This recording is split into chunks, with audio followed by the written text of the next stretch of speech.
और अब खबर पड़ोसी मुल्क बांग्लादेश से। तो कट्टरपंथियों के आगे यूनुस सरकार का सरेंडर। जी हां, बंगबंधु का निशान मिटाने में लगी यूनुस सरकार।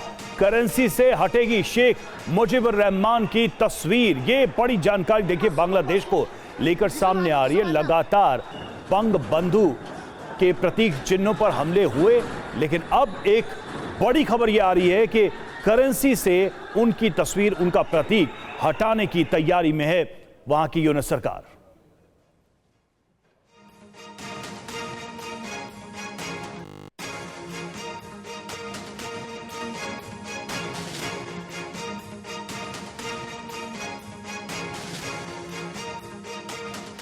तो बांग्लादेश में नई सरकार ने पूर्व राष्ट्रपति और बांग्लादेश के संस्थापक शेख मुजीबुर रहमान के निशान हर जगह से हटाने की प्रक्रिया शुरू कर दी है। नोटों से भी उनकी तस्वीर को हटाया जा रहा है। क्या नई पहल, नई कोशिश हो रही है? देखिए बांग्लादेश की बैंक में नए नोट छापे जा रहे हैं। पहली बड़ी खबर तो यही सामने आई है। 20, 100, 500 और 1000 टका के नोटों की यहां पर छपाई की जा रही है। नए नोटों में बंगबंधु शेख मुजीबुर रहमान की फोटो नहीं है। सबसे बड़ी खबर और सबसे बड़ा झटका एक तरीके से यही है। जुलाई में हुए छात्र आंदोलन की झलक साफ साफ इसमें नजर आएगी और बंगबंधु शेख मुजीबुर रहमान की मूर्तियों को भी उसमें तोड़ा गया था और सार्वजनिक तौर पर उनकी मूर्तियों को अपमानित किया गया था। राष्ट्रपति भवन से पहले ही हट चुकी है मुजीबुर रहमान की तस्वीर और अब एक और पहल के वहां की करेंसी से भी उनकी तस्वीर हटाने की पहल शुरू कर दी है वहां की यूनुस सरकार ने। इसलिए यह सवाल उठ रहा है कि क्या यूनुस सरकार बांग्लादेश की सिर्फ और सिर्फ कट्टरपंथियों के इशारे पर काम कर रही है?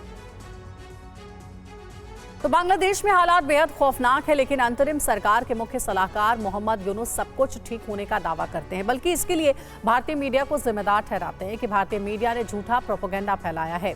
इसके अलावा मोहम्मद यूनुस का कहना है कि शेख हसीना सरकार के दौरान बांग्लादेश में सब कुछ नष्ट हो गया, उसे अब ठीक करने का वक्त आ चुका है। एक बार सुधार हो जाए उसके बाद ही बांग्लादेश में चुनाव कराए जाएंगे। बांग्लादेश की हिंदुओं से नफरत, बांग्लादेश की अल्पसंख्यकों से नफरत, बांग्लादेश की भारत से नफरत। जिस बांग्लादेश को भारत ने पाकिस्तान की कैद से आजाद कराया, जिस बांग्लादेश की नींव भारत ने रखी,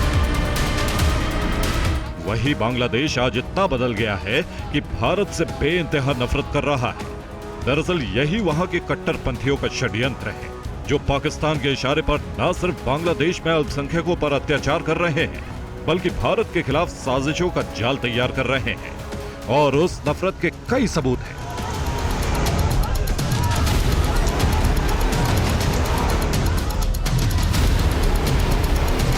पहला सबूत हिंदुओं के घर जलाए जा रहे हैं। दूसरा सबूत इस्कॉन को बैन करने की कोशिश की जा रही है। तीसरा सबूत है कि भारतीय साड़ियों को जलाकर अपनी नफरत का खुलेआम इजहार किया जा रहा है। सिर्फ यही 3 सबूत नहीं है, बल्कि कई ऐसे मंसूबे जाहिर किए गए हैं जो साफ तौर पर बताते हैं कि भारत से रिश्ते खत्म करने के लिए एक बड़ी साजिश बुनी जा रही है। इसके पीछे बांग्लादेश के कट्टरपंथी हैं, जो पाकिस्तान की खुफिया एजेंसी ISI के इशारे पर काम कर रहे हैं, क्योंकि यही कट्टरपंथी बांग्लादेश को पाकिस्तान की तरह एक कट्टरपंथी इस्लामिक मुल्क बनाने पर आमदा है, जहां शरिया लॉ लागू। बांग्लादेश तबाही की तरफ बढ़ रहा है। भारत से संबंध खत्म करने के लिए रोज नया हथकंडा अपना रहा है। अब देखिए कैसे भारत से बांग्लादेश एक्सपोर्ट हुई साड़ियों को बकायदा एक प्रेस कॉन्फ्रेंस करके जलाया गया। दरअसल ये भारतीय उत्पादों के बहिष्कार के लिए एक कैंपेन चलाया जा रहा है, जो बांग्लादेश नेशनलिस्ट पार्टी यानी BNP की तरफ से काफी पहले से चलाया जा रहा था। लेकिन अब शेख हसीना सरकार के तख्ता पलट के बाद BNP ने भारत विरोधी एजेंडे को धार देना शुरू कर दिया है। BNP के जॉइंट सेक्रेटरी रूहुल कबीर रिजवी ने प्रेस क्लब के सामने साड़ियों को कार्यकर्ताओं को जलाने के लिए कहा, जिसके बाद भारतीय साड़ियां जलाई जाने लगी। दरअसल BNP काफी वक्त से इंडिया बॉयकॉट के नाम से कैंपेन चला रही है। वो शेख हसीना को भी टारगेट करती रही है, क्योंकि शेख हसीना भारतीय साड़ी पहनती थी। अब मोहम्मद यूनुस की सरकार में BNP ने फिर से भारत विरोधी एजेंडे पर काम करना शुरू कर दिया है। बांग्लादेश बर्बादी के रास्ते पर बढ़ रहा है। वो दुश्मन और दोस्त का फर्क भूल गया है। आज भारत को नफरत की नजर से देख रहा है, जबकि पाकिस्तान में उसको दोस्त नजर आ रहा है और पाकिस्तान इसका फायदा उठाने की फिराक में है।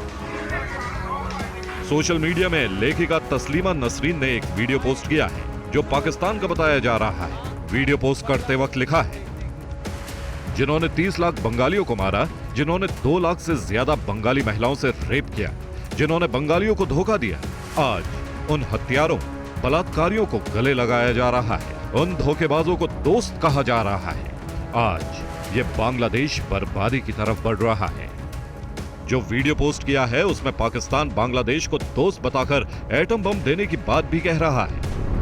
ये वही पाकिस्तान है जिसने बांग्लादेश में कत्लेआम मचाया था। अगर भारत ने मदद नहीं की होती तो बांग्लादेश कभी भी पाकिस्तान के चंगुल से आजाद नहीं हो पाता। लेकिन बांग्लादेश के कट्टरपंथी पाकिस्तान का गुणगान कर रहे हैं और पाकिस्तान दोस्ती का दिखावा कर रहा है।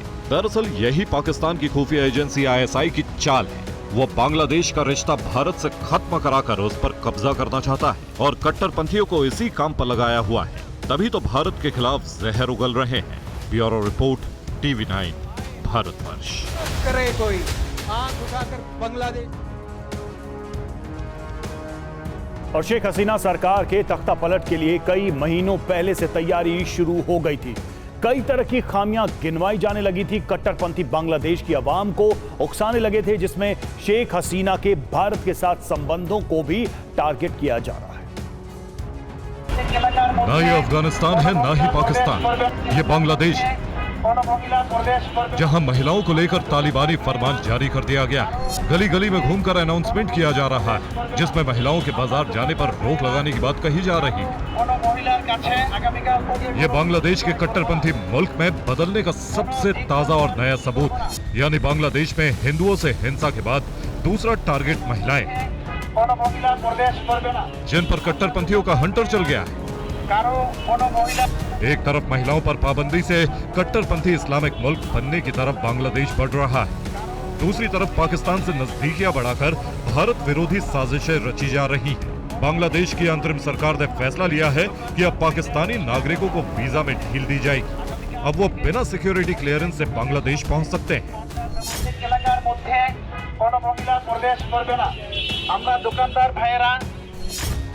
यानी बांग्लादेश में बिना रोक टोक कोई भी पाकिस्तान आ सकता है, जबकि पहले फैसला लिया गया था कि बांग्लादेश में पाकिस्तान से इंपोर्ट किया जा रहा सामान भी बिना चेकिंग के पहुंच सकता है। अब इसका सबसे बड़ा खतरा समझिए, जब चेकिंग नहीं होगी तो टूरिस्ट बनकर आतंकी बांग्लादेश में घुस सकते हैं। इसके अलावा शिप या फिर कार्गो जहाज से सामान के साथ गोला बारूद और हथियार पहुंचाए जा सकते हैं। बांग्लादेश की अंतरिम सरकार पाकिस्तान पर इतना भरोसा कर रही है, इसके पीछे सिर्फ और सिर्फ भारत विरोध है।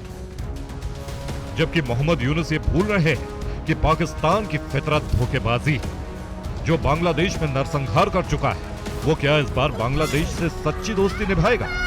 दरअसल यही पाकिस्तान की ISI का प्लान है कि वो बांग्लादेश का इस्तेमाल भारत के खिलाफ आतंकी गतिविधियों में करे। यानी मोहम्मद यूनुस सरकार ने बांग्लादेश को पाकिस्तानी आतंकियों का अड्डा बनाने का लाइसेंस दे दिया है। अब ISI लश्कर और जैश के आतंकियों को बांग्लादेश में भेजकर तबाही का नया ब्लूप्रिंट बना रही है। बांग्लादेश में कितना बड़ा खतरा है, इसको लेकर ब्रिटेन ने आतंकी हमले का अलर्ट जारी किया है। पर्यटकों के लिए एडवाइजरी भी जारी की है कि बांग्लादेश जाने से बचा जाए। मोहम्मद यूनुस कोई भी फैसला लेते हैं तो कट्टरपंथी धार्मिक नेताओं से मंजूरी लेते हैं। अगर ऐसा नहीं करेंगे तो अंतरिम सरकार की लगाम कट्टरपंथी कभी भी खींच सकते हैं। इसलिए बांग्लादेश में अब वही सब हो रहा है जो पाकिस्तान में होता रहा है, यानी लोकतंत्र और इंसानियत का कत्ल। Bureau report, TV9 Bharatvarsh.